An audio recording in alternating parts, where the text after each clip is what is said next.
SpiceFM is in Kisi. I'm a stream. 00 direct on standardmedia.co.ke. Good morning. I am streaming live on Instagram.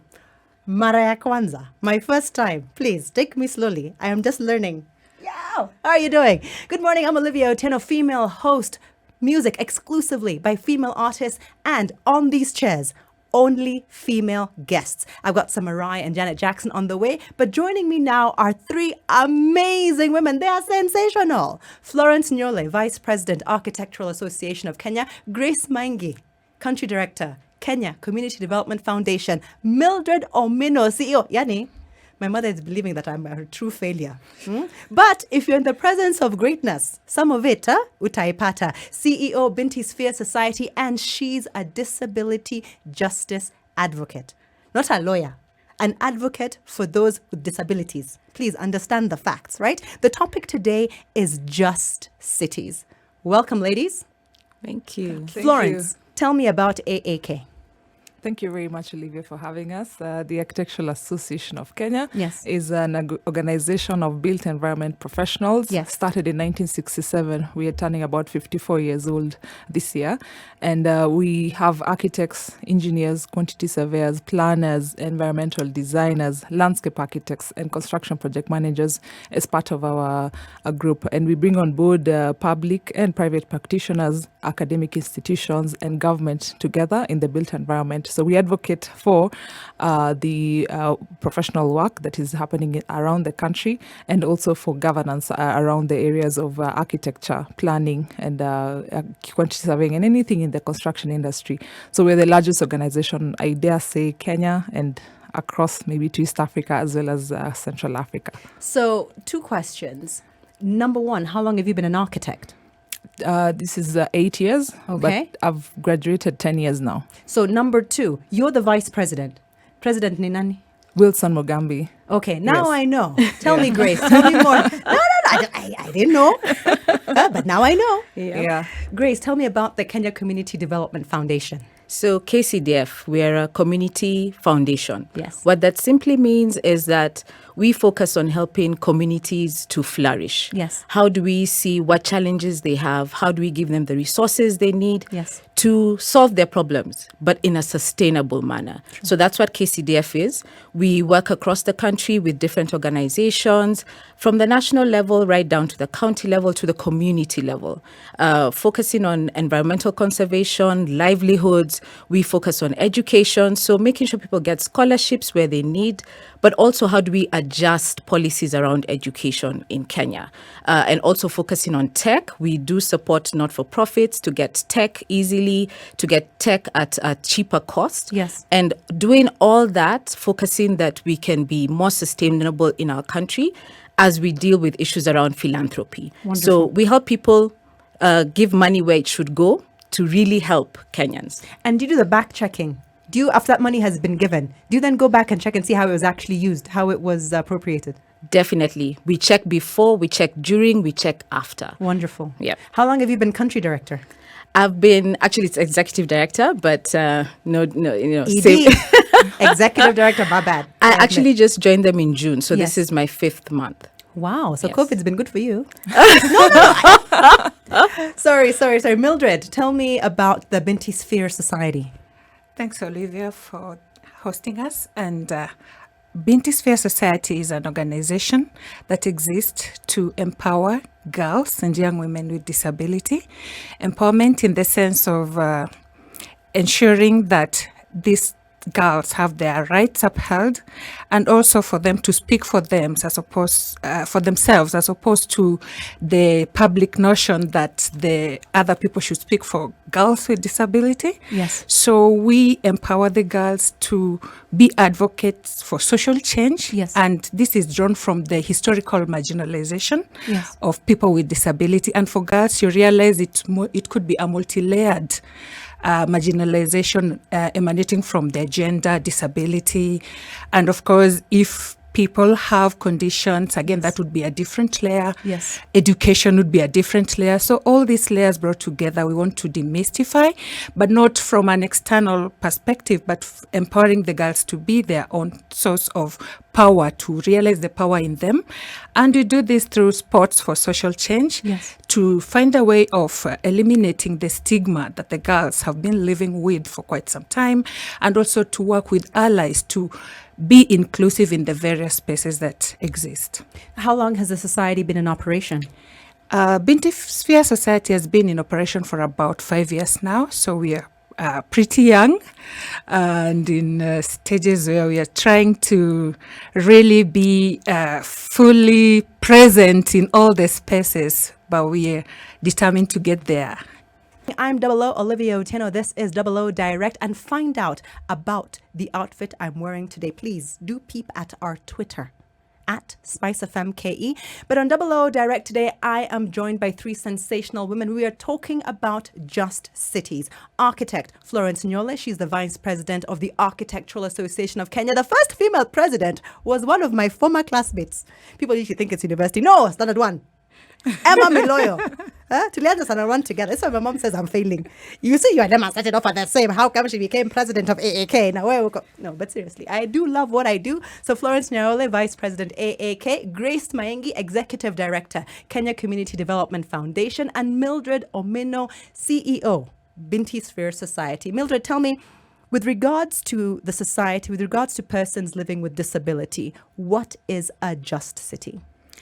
Yes, thanks for that question. Just cities to persons with disability mean that cities are dignified, that people with disability live dignified lives in the city. Secondly, it also means that they have equitable access to opportunities in the city, because we all know that everybody moves from their rural home to come to the city to seek opportunities. And also that the cities are democratic to these people, that their voices can be heard, that they are able to speak in any space that is provided for in the city. But also, most importantly, is that their rights are upheld as persons with disability. So in context of disability, we look at cities where people can move freely, like if it's the transport system, how is it for a person with disability in Mathare, for example, to wake up in the morning and go to work in Standard Group? Without the disability being a limitation. That is, that the systems allow for people with disability to live comfortably in the cities. And to thrive. And to thrive, not only to exist, not only to be othered, but to be part of the development in the cities. Also, we talk about housing, for example. Do they struggle to do basic things like taking showers in their houses or even getting to the houses? How easy is it for a person with disability to get a rented space that they can live in without worrying about how do they navigate the staircases? Are the tiles too slippery that the moment they get into the house, they slip and fall? So all these are the resources that are available in the city. If they want to grab Uber and go to the market, how is it for them as people with disability? So these are the things that we look into. And also not to forget that there is the recreation aspect. So if we want to go to Arboretum, as a mom who has a disability and you have your 2-year-old son or your 5-year-old son, and you say, okay, it's a weekend, let's go to the park and have fun. Are the parks ready for you? Will you be able to walk around the parks and see all the spaces without struggle? Will you be able to, for example, go to the animal orphanage or even go to the gym and work out as a person with disability? Because people with disability too need to keep fit. And all of these are the amenities that are available in the cities. And these are what makes cities comfortable for people. And of course, looking for job opportunities. Will you be able to access the job adverts as a blind person in the city who has just finished campus and is looking for opportunities in the city and is able to go and be interviewed on 20th or 14th floor of the tall buildings in the city? or you'll just stop at the ground floor because you are on your wheelchair and the building is not ready for you as a person with disability. So to me, that's the context of just cities for people with disability. Thank you for that. It is so insightful, Mildred. Now to community development. Grace, tell me, what does that mean with regards to just cities? So for us, just cities, especially now, there's so much urbanization happening, like in Kenya. But to what extent are people able to engage with any of the policies that are being put in place, or even with the spaces that are given for us to input to change policies? So for us, from a community development perspective, from a civil society perspective, is there adequate space for engagement by citizens? Are we engaging and getting the feedback we need to get when we engage?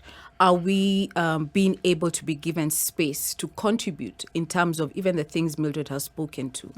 Giving our input in terms of how an urban area can still retain people's dignity and grow in democracy. That's what we're looking at. And there are very many similarities in terms of ensuring that there's no inequality in a city. Really, that's the principle underneath it. How do we ensure that whether you're disabled, whether you're a woman, whether you're a vulnerable person, whether you're an elderly person, you still have the same opportunities as an able-bodied person, or even as a young person, or as a man, for instance. So that's what we're looking at. How can we ensure that there's proper engagement and that people know when to engage, how to engage, but also that government does what they are supposed to do as per the policies and laws? You know, you brought up a very interesting point about equality and accessing different facilities and different things around the city. And especially as a woman, for me, I don't walk anywhere after 6 p.m. I don't own a car, so primarily I love to walk, you know, but 6 p.m. is my cutoff. I will not walk anywhere after 6 p.m. And I feel that that's a major injustice because it really limits, you know, the way I'm able to move around. I count myself fortunate, you know, with regards to maybe other more marginalized groups than myself. But surely sometimes you look at things in and around the city and you think, who came up with this? You know, who made the decision to make this like this? And you think it's actually somebody who's in a very comfortable, very upwardly mobile, very affluent, who decided, this is how this is going to be. We don't need pavement. We all have Pajeros. Pavement, nani. You know? Sorry to interrupt you. I want to go now to Florence with regards to architecture. What is a just city? Thank you very much, Olivia. And I'm so glad that Mildred and Grace have gone ahead of me. So we'll look at the just city as from a technical point of view in providing that which they're saying is lacking for those who are marginalized and just making it democratically accessible to them. And basically the role of architects and any built environment professional is to ensure that they are able to create a city that is social and inclusive for all, and ensuring that equitable provision of urban goods. Urban goods means, you know, a housing that is appropriate for our climate. Let's start from there. Urban goods like transportation that is, you know, accessible to all and even available to all. We're talking about, you know, provision of water and sanitation in our own spaces. And what we've noticed is over the period of time, there's a growth in population within the urban areas and cities, you know, across not only in Kenya, but across Africa and many other countries that are developing. And with this, then you have a pressure to, in terms of increasing that population, there's a pressure for housing. There's a pressure for, you know, people are going there because they want to work. But development has gone ahead of what we call planning. So we need appropriately planned cities that are able to cater for the rise in population in terms of housing, and housing that is of good quality. It's not, you know, when somebody wakes up in the morning and they're living in a you know, for lack of a better word, a shack that is made of a polythene bag. Is that dignified? It's not. Then therefore it becomes unjust to them. We're looking at areas where, you know, as Mildred would say, you know, someone who's physically challenged should be able to access, and in architecture we call it universal access. They should be able to access any of these buildings. So for us as technical persons, we should be able to provide spaces such as those. We're also looking at transportation. You know, most people walk to work in Kenya, and specifically in Nairobi, you know, from Kibera to industrial area and so on and so forth. Do they actually have those pavements that we're talking about? Those have not been created. Who's designing those? We as professionals, we have a role to play in ensuring that spaces are just for them. Another large thing and something that actually enables cities to work is the issue of public spaces. There are literally no public spaces, you know, within proper public spaces within our cities, and like Uhuru Park, for instance, and Central Park, a little bit of Jivanji, and that's about it. Everywhere else, you have to actually pay to be able to access those areas. Those should be open and available for anybody. But at the end of the day, also, they should not be too centralized. They should actually be, accessible to areas like, our city estates and other areas. And we've seen a rise in this, especially when we come to the issue of COVID-19, where people are cooped up in their houses and they want to exit and have a space to breathe, and there's need for that. So from the architectural perspective, and this is really for professionals in the built environment, ours is to create spaces and create urban spaces that are working for all those people who are party to the city. And it includes not only those who are driving the big guzzlers, but also people who are walking, people who are cycling, people who have to go to jobs and work long hours and come back home. Do they have electricity? Do they have power? Are they able to access just social and even very basic amenities? Do we have enough schools in this country? Do we have enough hospitals? We're talking about universal access and so on and so forth. So we need to create that environment and build such an environment so that our cities are just and people do not feel undignified, and therefore that's our role as technical persons. I'm Olivia Otieno. The hashtag is O Direct, and it's October. In case you're in Indo, you don't know we're still in September. No, we are in October, which globally is recognized as Breast Cancer Awareness Month. I cannot stress enough the importance of early detection. So please conduct regular self-exams and go get yourself checked by an oncologist. Just go to the specialist. What's not an GP? Right? Go to the specialist and get advice from a professional. Depending on your age, there are a lot of risk factors. Us in our 40s, we need to be most vigilant. Get an annual mammogram. However, I am continuing the discussion on Just Cities with three fantastic women. Florence Nyaola, she's an architect and the vice president of the Architectural Association of Kenya. I have the executive director of the Kenya Community Development Foundation, Grace Mayengi, and Mildred Omino, CEO, Binti Sphere Society. So I want to find out about this working group that had convened all three of you lovely women. It's called the Just Cities Working Group. Tell me about that, Florence. Thank you very much, Olivia. The Just City Working Group is a group of, like-minded individuals. The group was initiated or inaugurated in 2019, around April 2019. And for the last 3 years, we've been working on the view of the Just City. What is it? What does it mean? And what does it incorporate? We've been looking at about 4 specific items that we're looking at. We're looking at dignity in terms of urban spaces. We're looking at equity and diversity, ensuring that happens across our cities. We're also looking at rights and responsibilities. Who has a right to the city and what are their responsibilities? What are everyone's responsibilities in that? And then we're also looking at democracy. And those 4 Just City principles are the ones that have guided us to move across all levels of where we can work. We're working with private sector, we're working with public sector, we're working also with the civil society, and we're also working obviously with the technical professionals within the industry. So the Just City Working Group comprises professionals who are technical, and we were put together, or rather it's been convened by the FES, which is the Frederick Ishbad Stiftung, as well as the CSUDP, which stands for the Civil Society Urban Development Platform.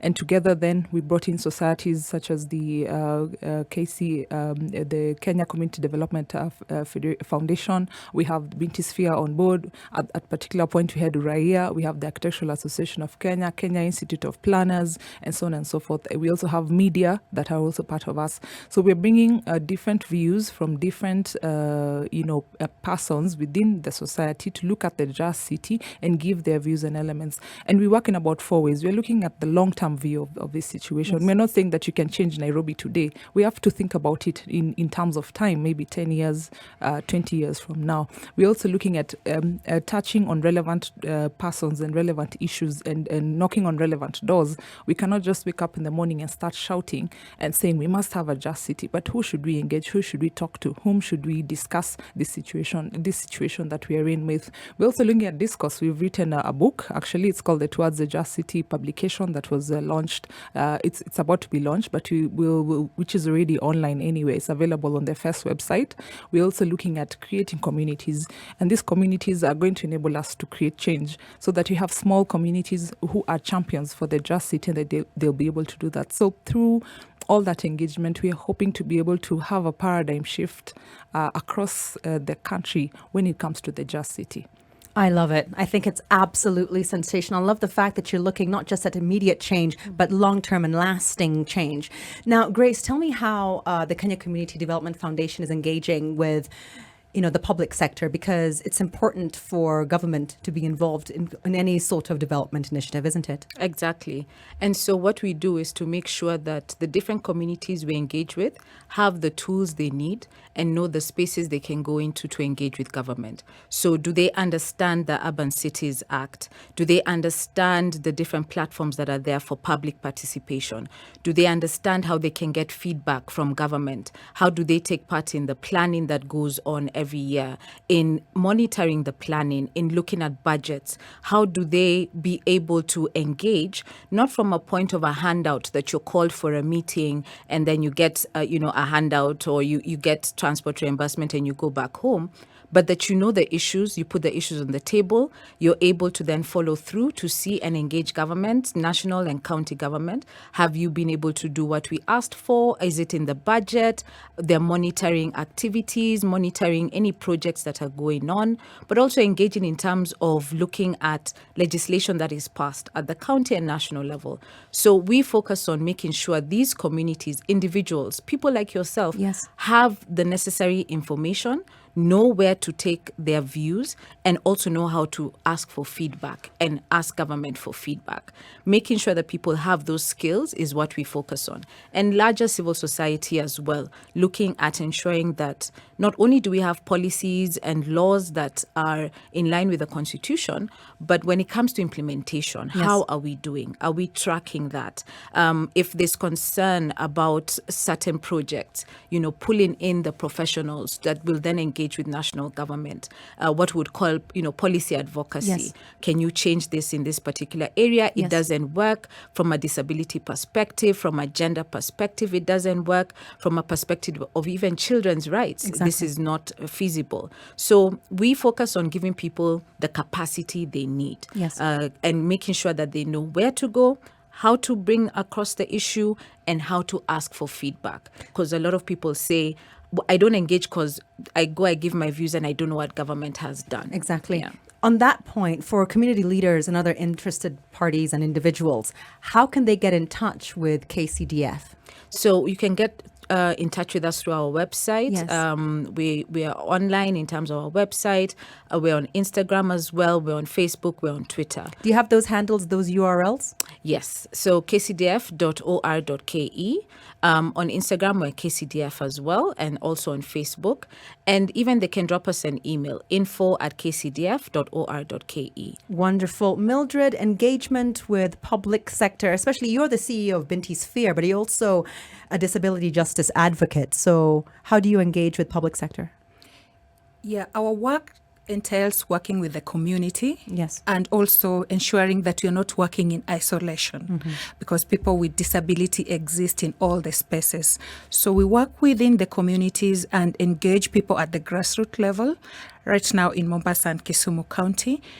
How we work is to ensure that we involve the government that is at county level when we're talking about our interventions in Mombasa and Kisumu counties, but also we work with networks of people who work on issues that we believe we need transformation to be targeted in certain areas. For example, we exist in the networks for women with disabilities and also in the civil society spaces. That is to ensure that our voice is not treated as a voice that is in isolation, but to infiltrate in the already existing systems. Yes. So, and this helps us to really have input even in policy interventions. For example, if there are calls to ensure that certain laws are inclusive we always do our submissions through the platforms that are existing. If, for example, it's about children's rights or elimination of discrimination against women, we ensure that through the network of women with disability, we have our inputs captured and then they're deliberated at a larger platform where not all of us can be there, but also we are present in the social media platform because that's where, by a click of a button, views can be shared and we are able to know what's happening and how we can interject on the prevailing issues. So there are policies and lobbying for equal representation with regards to gender in public office. Is there anything similar currently being tabled for persons with disability? Right now, I know this year Kenya is being reviewed under the CEDAW committee. Yes. And one thing that the Advocacy Network for Women with Disability did in 2017 is to develop a shadow report to bring out the issues that were being discussed at global level, and not only to talk about the global issue, but how they affect women and girls with disability in Kenyan context. Yes. That is to contextualize our issues, but also to have the issues amplified at the global level. So we did a submission, but we are also keen through the networks to ensure that as the country is also being reviewed, what are the emerging issues? Is there any transformation that has happened over the last 4 years or so? And how can we raise this in these platforms?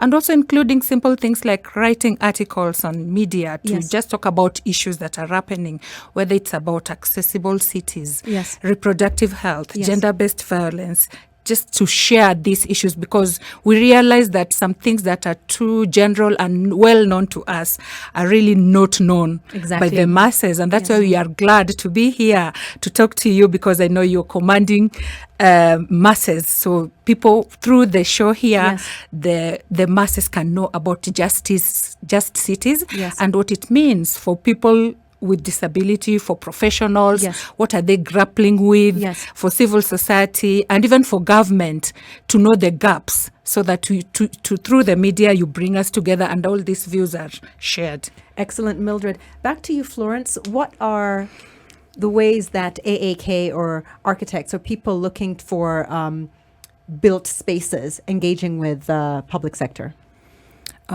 For us then at AAK, and just to pick up from what Mildred was talking about, we're talking about public awareness. Many people do not know that architects exist. You'll be quite surprised.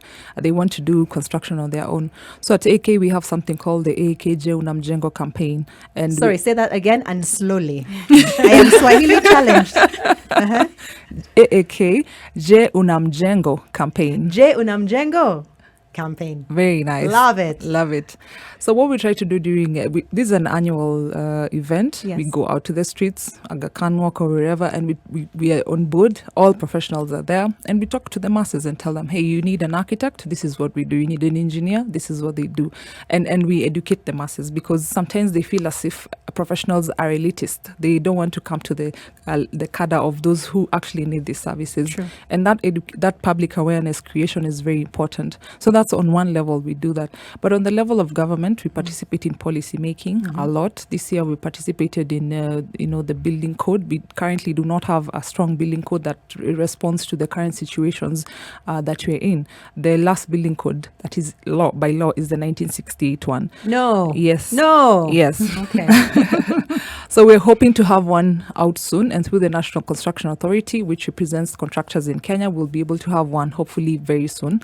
And then we also have what you call the AAK Baraza. So in this Baraza, we invite government entities. Like when they wanted to put up the expressway, we invited them and told them, look, you're doing the expressway, but these are our thoughts, these are our ideas, how to make sure that it, there's public transportation is catered for, how to ensure that the spaces underneath, and we've seen this on social media, the spaces underneath are actually green and walkable, and maybe we can cycle as opposed to wasting, the undersides of the expressway. Exactly.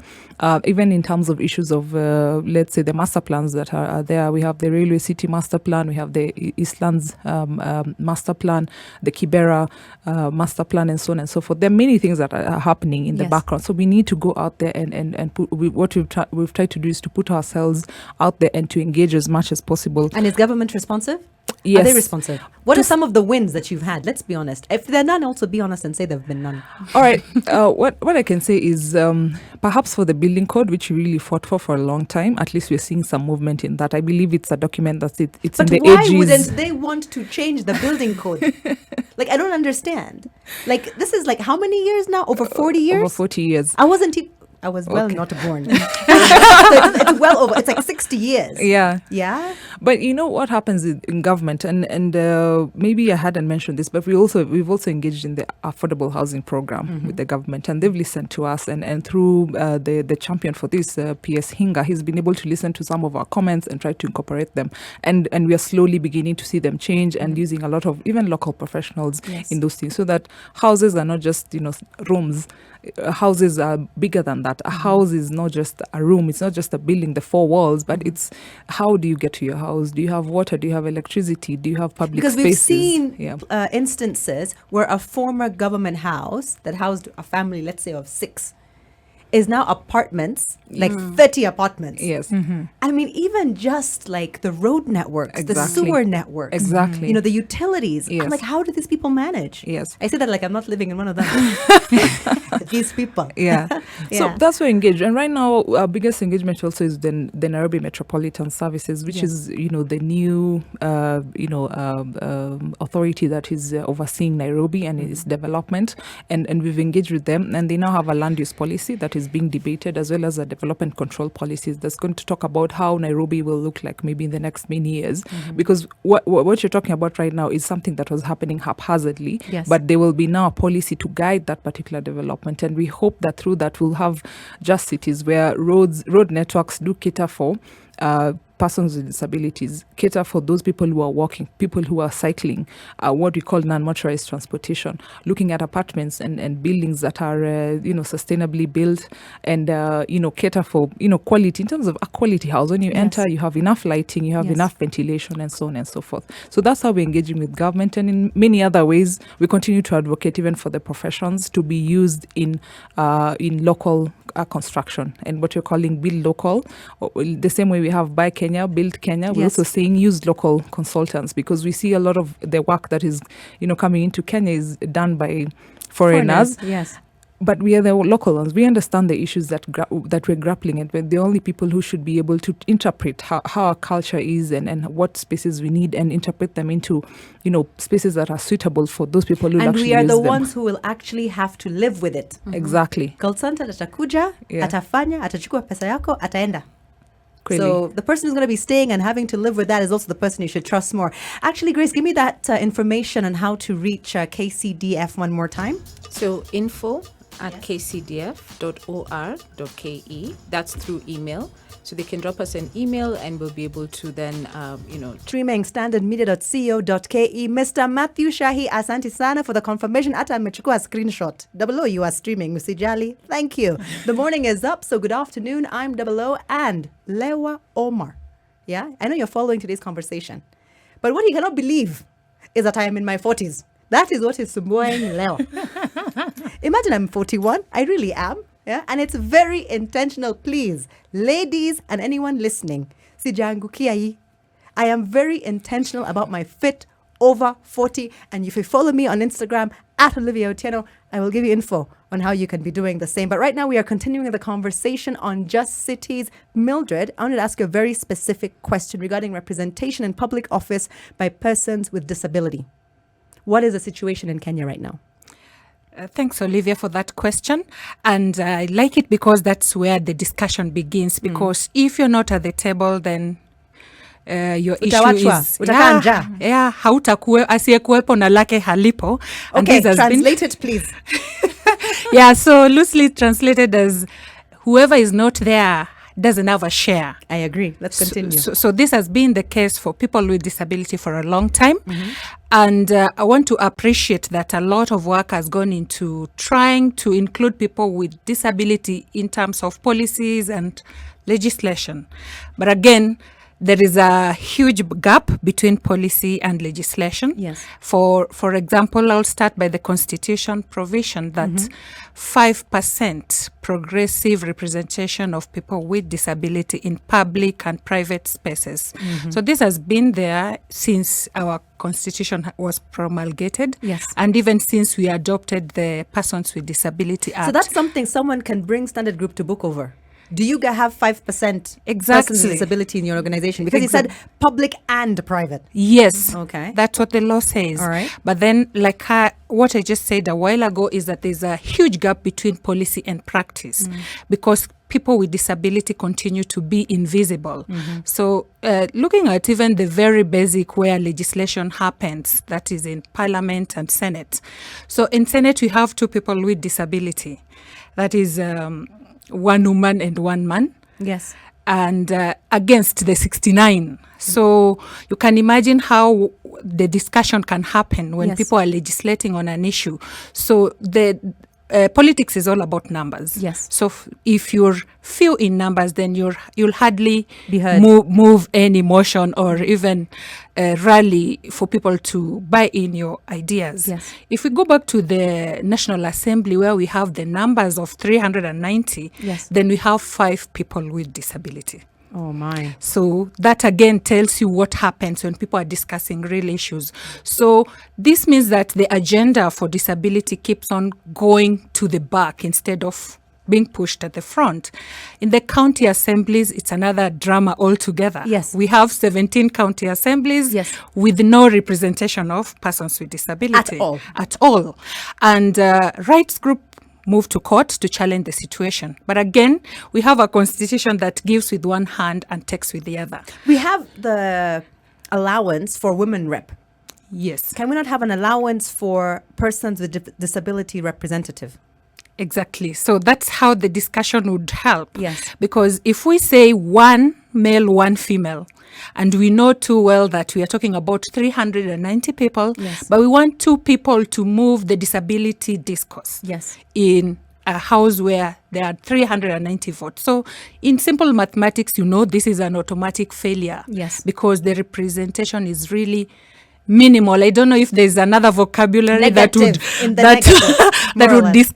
describe minimal beyond the English word minimum. I would go for that word because that's what representation, the kind of representation that people with disability have. And even the fact that we are comfortable having 17 county assemblies without representation of people with disability is something that tells you that we need to really rework our policies and have more conversations and about have beautiful and really serious conversations that mean well for people with disability. Thank you so much, Mildred. That has really opened my eyes. I really did not know about the lack of representation in all 17 county assemblies. Now, I want to ask you, Florence, from where you sit as Vice President of AAK and your participation in the Justities Working Group, it's been ongoing for 3 years. What are some of the major wins that you've had, or even some of the small wins? I think right now I'll call them small wins because we, as we said before, we have a long-term view of everything that we're doing. But nonetheless, it's a small wins that we'll put together and count as a big win. The first thing that the Justice Working Group has done is, as Mildred has said, is to create that table and bring on board everybody, which is important. We have the Mildred representing persons with disabilities. We have civil society groups. We have human rights lawyers.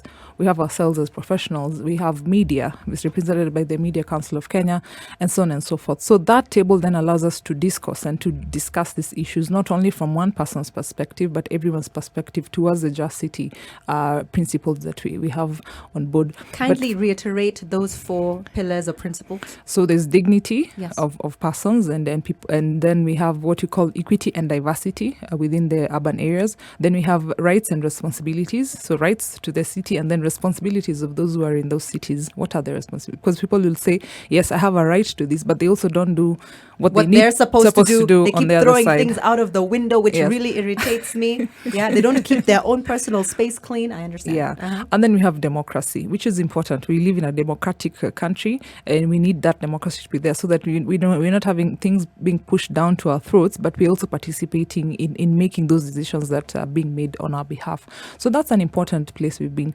But we've gone further ahead. We have our publication, and which is online and available to anyone to be able to read through. But at the same time, we are hoping to launch that publication. And what we're doing is also not just a book that is, for the elites, but taking that book to the Mwananchi and discussing some of the pertinent issues there that are in that publication to be able to discuss with Florence, them. you've said that it's online and available to everybody. So how can I actually have a look at it? If you go to the FES website, I think it's fes.org, but I'll be able to clarify that for you and be able to share that particular link. And FES has it in their publications tab.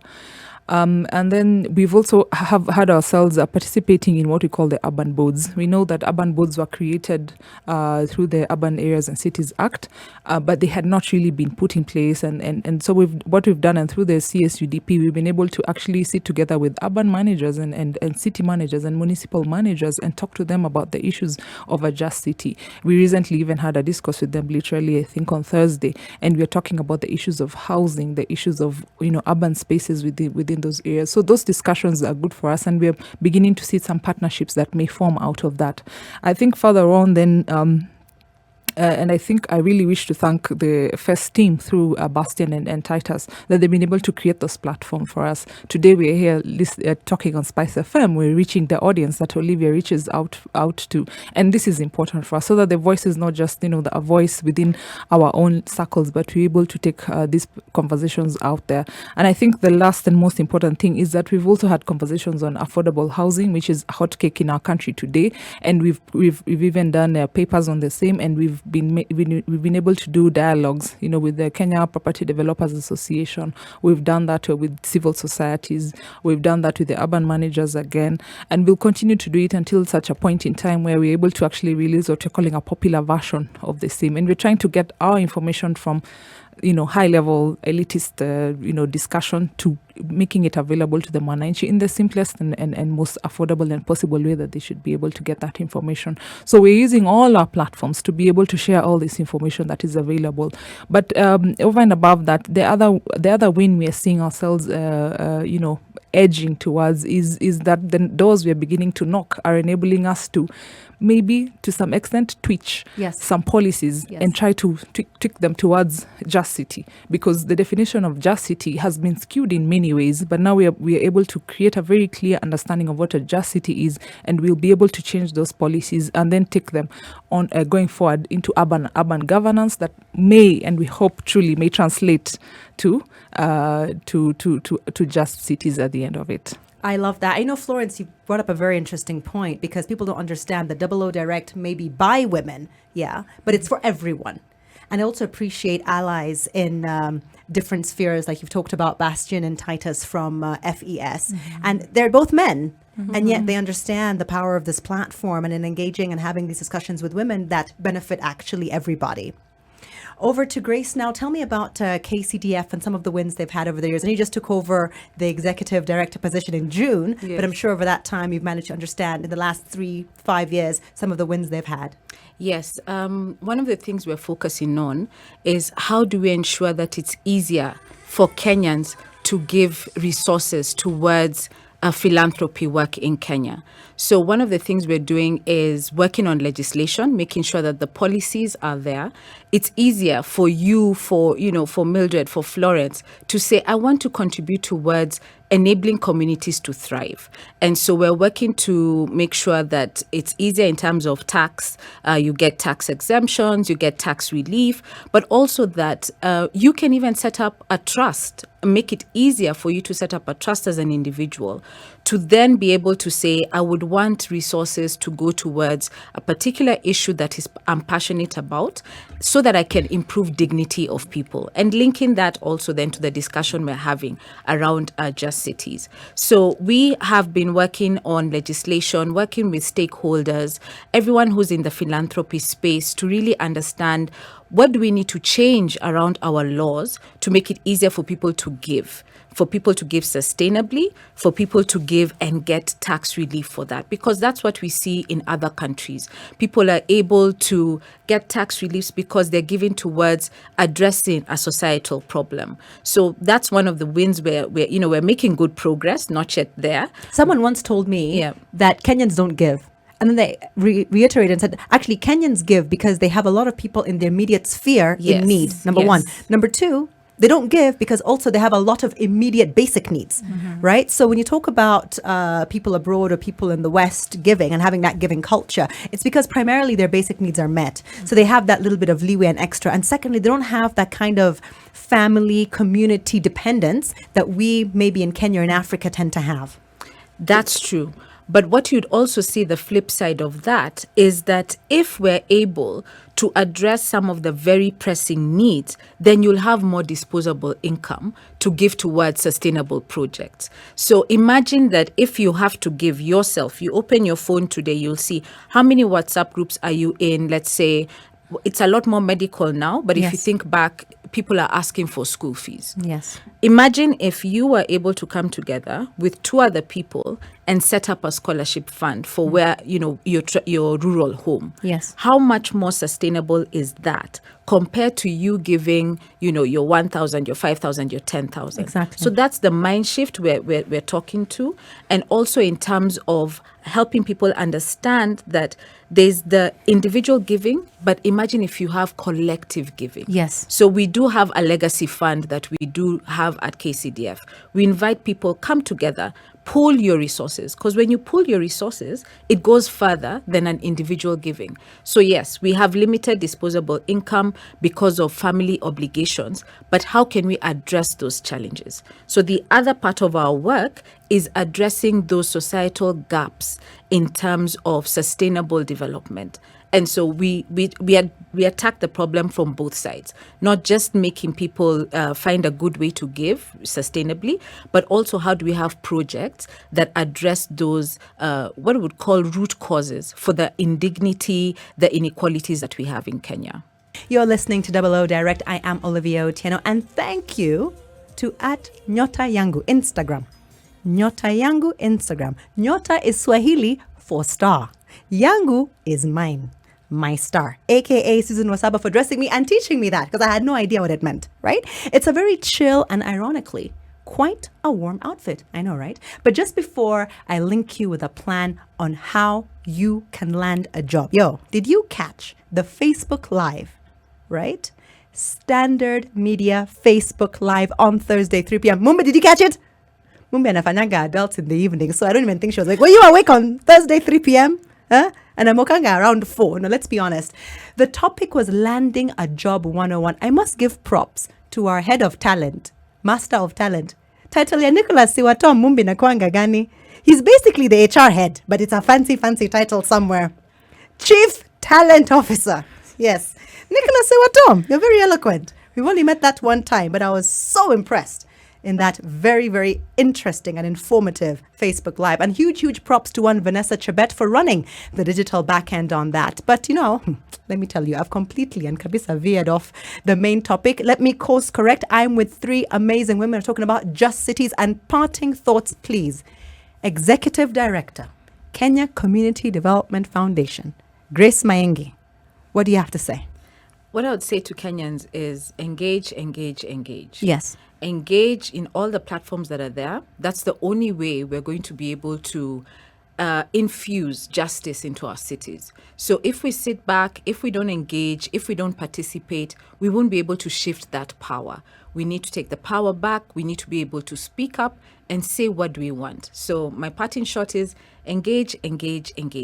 I love it. Now to the CEO of Binti Sphere Society. She is a disability justice advocate. Mildred Omino, what is your parting words?